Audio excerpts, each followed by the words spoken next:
You say that so happily, and yet you probably have no idea what it's like to deal with an over 3-foot tall 2-year-old. Oh god, the upper body strength on that kid is already insane. Cold opener for this one featured some rather suave-looking dudes standing in front of the Ojamajo. I'm gonna guess Takumi decided to join the show after his own show clearly wasn't going to use him. The show proper opened with Seki arriving at the Mahojo to buy some fertilizer from them, which is a little surprising. I thought this magical shop only sold flowers. But I guess they got this stuff from their supplier, who would be Della from the witch's world, which just makes me wonder what sorts of animals in that world would produce manure and— Don't ask! For God's sakes, don't ask! Anyway, she's buying it to donate to her alma mater, the Karen's Girl Academy. Okay, before anyone points it out, I know it's pronounced Kain, which means like pretty young lady, but come on, you think I'm gonna miss out on this prime joke material?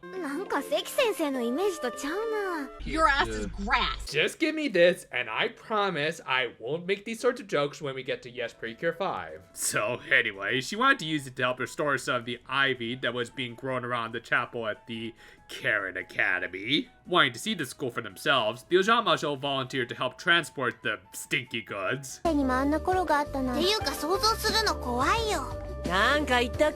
Jeez, the Karen jokes are just writing themselves. They arrived at the academy and met with the head nun, who also served as Seki's teacher. As a result, we got some interesting, though not too surprising, backstory for her. As it turned out, she used to be a delinquent with a heart of gold right out of an old shonen manga. Fun stuff, and a good way of building her character at least. Anyway, they planted the fertilizer, and when they met the nun in town the next day, they asked if the ivy was doing any better, even though I'm pretty sure fertilizer doesn't work that quickly, especially on already dying plants, not unless y'all gave her some magical fertilizer, which might result in this.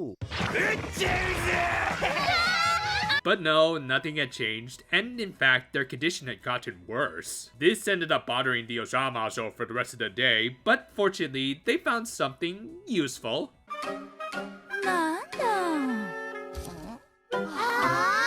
Oh sweet, I'll make a listing on eBay. But yeah, this episode was clearly meant to wrap up the loosest of loose ends from the end of the last season, with Oyashi and the bad cards. Mind you, I wasn't really complaining that they forgot about this voyeuristic toad.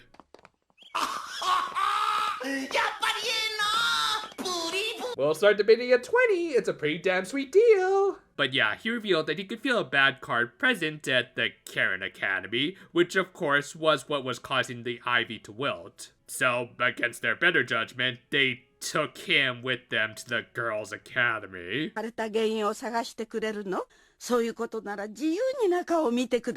An understanding and accommodating Karen nun, huh? Yeah, that has to be the most unrealistic thing in the show so far. They were unable to find the card, which led to the head nun just kind of out of nowhere explaining the significance of the ivy and how it was unfortunate that she couldn't show it to her soon-to-be graduates of this academy. Heh, gaslighting little girls into helping more. Okay, now you're starting to sound like a Karen nun. Believing that Oyashi had lied about the bad card, the Ojamajo snuck into the school that night to use their magic to restore the greenery, only for the bad card to turn it all brown again. Well, that was pointless. Like, seriously, other than as a means of acting as a good spot for a commercial, this scene felt rather superfluous. I mean, come on, if y'all want to put in a commercial, just do it whenever you want. With that, they got out Oyashi one last time, and no, unfortunately, it wasn't to sell him off, but rather because a certain magical baby had touched his laptop.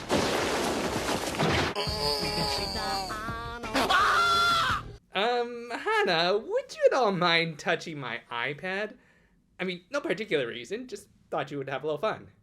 They also played an insert song here that I think was sung by Oyashi's VA, which, yeah, I think the last thing any of us need is hearing this guy in stereo. I mean, it's already bad enough they can actually interact with Ompu now. Yeah. Okay, so first you gotta skin the legs, then dredge them in egg, flour, and cornmeal, then fry them up. That sounds pretty tasty.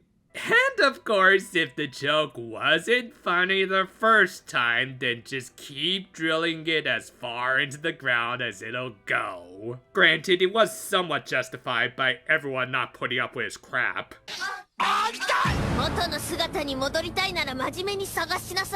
Oh, so this is where Chiemi Chiba began developing the Bibli voice. Anyway, Hazuki proved to be the surprise MVP of this episode, as she managed to figure out the general area of the bad card based on the greenery outside of the school. Because of it, they figured it had to be coming from the center of the school and spreading out, perhaps through something like the ground or the water. Ojamajo Doremi, the magical girl anime where they do plumbing. Later, they ended up meeting with Seki and the head nun, who wasn't at all upset that they had dug a huge hole in the middle of her academy. And again, in order to make this location feel more significant than it actually was, they had her give another very flowery monologue. I mean, it wasn't bad, just a little too on the nose. Oh, and also this lady's voice cracked pretty badly here. I mean, come on, Lei. You know there's such thing as multiple takes and proper editing. Why are you holding on me? Granted, at least all of that wasn't as blatant as this obvious reveal. Yeah, just kind of offhandedly, they brought up the fact that they had gotten their current chapel bells from Spain around the same time that the Ivy's health began to deteriorate. Coincidence? I think not! With that, for the first and last time, they used the quartet variant of the magical stage to extract the bad card, or rather, cards. Yeah, very conveniently, this one bad item had...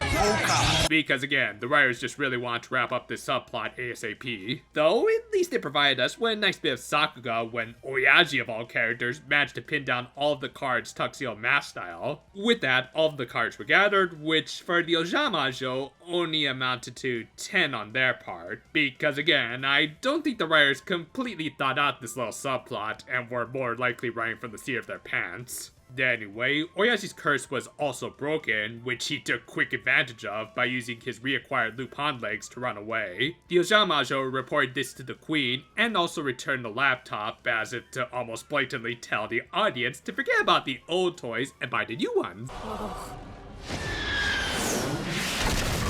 With that, the episode ended with the future Karens happily graduating, and a mysterious dapper dude buying some roses from the Ojamajo. Should I call the Keisatsu? No, of course, it turned out to be Oyashi, thankfully with a normal, less creeper voice, but I'm still gonna keep the cops on speed dial. As a means of tying up a loose plot thread, as well as progressing the main plot, this episode certainly accomplished that. Granted, the bad card subplot really faltered by the end of its run, with even the last one from season 1 treated as an absolute afterthought, with Oyaji not even appearing in that one. Thus, I don't think many were actually clamoring to see the resolution to it, other than out of moral curiosity. Still, I do have to give credit to the creators for being completionists, even if it was a little bit post-game. Putting aside my more personal issues with Oyashi's creeper tendencies, I think the thing that objectively bothered me the most about him was the fact that he never really developed in the first season, and just remained the same loudmouth, dirty old man throughout. Thus, I did actually like these revelations of him escaping from the laptop, and then regaining his human form, as it does open him up to actual character development. Hell, we even got a preview of what he's capable of during that nicely done sequence with capturing the final cards. That was the definite highlight of the episode, because everything else was just kind of okay. I mean, it was nice to learn a little bit about Seki's past, even though it would have been more nice to get some actual flashbacks too. Though, because this episode was likely more meant to act as a vehicle for wrapping up the bad card subplot, it was kind of a basic problem of the week episode, with a lot of the investment for it supposedly coming from the head nun. Honestly, I made up a lot of those Karen jokes just because there wasn't much to this character or her academy, and by my understanding, other than in the spin-off 16 novels, they're not really going to play into the series anymore. Not really a negative, as this stuff is just fine, but nothing outstanding either, as overall, this episode was just a means to end the bad card subplot, which it did competently enough, and I do look forward to Oyashi's development, as long as he's not as